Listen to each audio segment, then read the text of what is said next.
بسم اللہ الرحمن الرحیم۔ عزیز طلباء و طالبات، السلام علیکم۔ میں ہوں آپ کی اردو کی ٹیچر۔ میں اپنے جماعت سوم کے طلباء و طالبات سے مخاطب ہوں۔ جماعت سوم بیٹا کیسے ہیں آپ سب؟ امید ہے آپ سب خیریت سے ہوں گے۔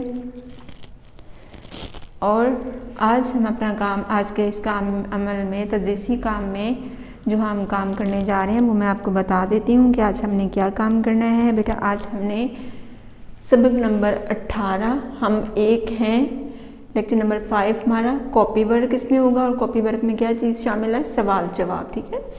کہ سبق ہم ایک ہے، اس سے پہلے ہم لوگ کاپی ورک میں ملا کے ٹاپک سے ملا کے الفاظ معنی جملے کر چکے ہیں۔ آج کے کام میں ہمارے 2 کام شامل ہیں، ایک تو ہوگا ہمارا سوال جواب، دوسرا ہمارا ہے خالی جگہ پر۔ تو سب بچوں نے اپنی کاپی کو پریپیئر کر لیں۔ کاپی ورک ہے تو آپ کے پاس کاپی کا ہونا لازمی ہے، پینسل، شارپنر، اریزر۔ پینسل کو اچھے طریقے سے شارپ کر لیا کریں۔ بہت زیادہ جو ہے وہ موٹا پینسل سے اور گندا مت لکھیں، اور لفظوں کو آپس میں ٹکرائے مت کریں۔ لکھائی کے جو قواعد ہیں، جو اصول ہیں، جو سکھائے گئے ہیں، یا ماما جو رہنمائی کی کرتی ہیں آپ کی کہ آپ نے یہ لفظ صحیح کرنا، تو فوراً اسی ٹائم پہ ہی الفاظ جو لکھائی ہے اس پہ توجہ دیا کریں، ٹھیک ہے۔ یہی بس تھوڑا سا ہے کہ 3rd 4th میں آپ کے پاس ٹائم کہ آپ لوگ اپنا رائٹنگ پہ پریکٹس کر لو گے، رائٹنگ اپنی صحیح کر لو گے۔ جیسے ہی نیکسٹ بڑی کلاسز میں جائیں گے آپ لوگوں کے پاس بالکل بھی وقت نہیں ہوگا، تو اور فارمیشن بھی جو چھوٹی کلاسز میں بن جاتی ہے، اس کے بعد آپ کے پاس بہت اتنا ٹائم نہیں ہوتا کہ آپ اپنی پریکٹس کر کے اس لیے ابھی آپ کے پاس وقت ہے۔ آپ بہت زیادہ آپ کے پاس ایک سمجھ لیں کہ گھر میں بیٹھ کے آپ پڑھ رہے ہو، آپ کے پاس اسکول میں آپ نے آنا جانا نہیں ہے کہ جو کہ آپ کو تھکاوٹ کا باعث بنے، تو اپنی انرجی جو ہے اپنے کاموں کو بہتر کرانا، جو اسٹڈی کے کام ہے آپ کے، جو اسٹڈی کے اسکلز ہیں آپ کے، ریڈنگ، لسننگ، اسپیکنگ، سب چیزوں پہ آپ توجہ دیں، اور بالکل اسی طرح ہی اپنے آپ کو ٹائم ٹیبل کے پابند بنائیں جیسے اسکول میں ہوتے ہیں۔ تو آئیے بیٹا اپنے کام کا آغاز کرتے ہیں۔ سب سے پہلے سوال جواب میں نے آپ کو بتا دوں، میں نے بورڈ پہ تحریر کر دیا ہے، خالی جگہ کا کام بھی آپ کے بورڈ پہ تحریر کر دیا ہے۔ اب آپ نے کیا کرنا ہے؟ آپ نے اس کو غور سے سننا ہے، سمجھنا ہے، اور پھر آپ نے اس کو اپنی کاپی پہ اتارنا ہے۔ سب سے پہلے وہی والی بات جو بار بار کہتی ہوں کہ جب بھی ہم اردو اے کا کام کرتے ہیں اس سے پہلے ہمیں ریڈنگ کے مرحلے سے گزرنا پڑتا ہے، اور جن بچوں کی ریڈنگ اچھی ہوگی، جن بچوں نے سبق کی ریڈنگ پہ توجہ دی ہوگی، ان کو کاپی ورک کرنا بہت آسان ہو جاتا ہے، اور جو بچے بغیر ریڈنگ کے کاپی ورک کرتے ہیں یا شارٹ کٹ مارتے ہیں تو یہ اچھی بات نہیں ہے۔ آپ کو کبھی بھی وہ جو کام ریڈنگ کا ہے نا، رائٹنگ میں سمجھ نہیں آئے گا۔ تو سب سے پہلے بار بار وہی بات کہ آپ سب سے پہلے اپنے سبق کو اچھے سے پڑھا کریں۔ سبق میں خود سے اپنی کمانڈ دیکھیں، کیا چیزیں آپ نے پڑھی ہیں، کیا وہ کسی کو بتانے آ رہی ہیں، آپ کو وہ چیزیں یاد ہو رہی ہیں، کون کون سے لفظ آپ نے پڑھے ہیں، کیا واقعات آپ نے پڑھے ہیں، کن لوگوں نے کیا چیزیں بتائی ہیں، وہ کیا ہیں۔ تو یہ سوال کا انتخاب بھی میں نے سبق کے حوالے سے ہی کیا ہے۔ نمبر 1، 23 مارچ کی خوشی میں تقریب کہاں ہو رہی تھی؟ ریڈنگ آپ نے توجہ سے پڑھی ہے۔ 23 مارچ کی خوشی میں تقریب مینار پاکستان کی جگہ پر ہو رہی تھی۔ نمبر 2، مریم اور بلال سندھ کے کس شہر میں رہتے تھے؟ مریم اور بلال سندھ کے شہر کس میں؟ سکھر کے رہنے والے تھے، ٹھیک ہے۔ مریم اور بلال، سب سے پہلے اگر آپ کے سبق میں دیکھیں تو مریم اور بلال ہی جو ہے وہ اسٹیج پہ آئے ہیں، انہوں نے اپنا تعارف کروایا اپنے صوبے کا بھی اور اپنے شہر کا بھی، اور وہ کہاں کے رہنے والے تھے؟ سندھ کے رہنے والے تھے، اور انہوں نے اپنے صوبے کے متعلق پڑھا تھا نا، اپنی باتیں بتائی ہیں کہ سندھ میں کیا مشہور جگہ ہیں، صحرائے تھر کا انہوں نے بتایا تھا، بحیرہ عرب کا بتایا تھا۔ تو آپ نے یہ بھی یاد رکھنا ہے کہ ان بچوں نے کس بچے نے اپنا تعارف کس صوبے کے حساب سے کروایا اور کیسے کروایا۔ نمبر 3 پہ ہے سندھ کے جنوب میں واقع سمندر کا نام کیا ہے؟ سندھ کے جنوب میں واقع سمندر کا نام بحیرہ عرب ہے۔ اس کے بعد نمبر 4 پہ کس صوبے میں 5 دریا بہتے ہیں؟ یہ بھی ہم نے سبق میں پڑھا ہے، پاکستان کے صوبے پنجاب میں 5 دریا بہتے ہیں، اور اسی نسبت سے اس کو صوبہ پنجاب یعنی 5 پانیوں کی زمین، 5 سرزمین کہا جاتا ہے۔ نمبر 5، رقبے کے لحاظ سے پاکستان کا سب سے بڑا صوبہ کون سا ہے؟ بار بار ریپیٹ وہی لفظ کہ رقبہ، زمین کا علاقہ جو ہے، زمین کا ایریا، زمین کا رقبہ جو ہے سب سے زیادہ کس کے پاس ہے؟ صوبہ بلوچستان کے پاس ہے۔ اس کے بعد بیٹا نیکسٹ ہمارے پاس آ جاتا ہے سوال نمبر 5۔ یہ ہم نے پڑھا ہے، اس کا جواب میں نے یہاں پہ لکھا ہوا ہے، رقبے کے لحاظ سے پاکستان کا سب سے بڑا صوبہ بلوچستان ہے۔ رقبے کے لحاظ سے پاکستان کا سب سے بڑا صوبہ کون سا ہے؟ بلوچستان ہے۔ نمبر 6 پہ ہے، پاکستان کے پرچم میں کون سے 2 رنگ ہیں؟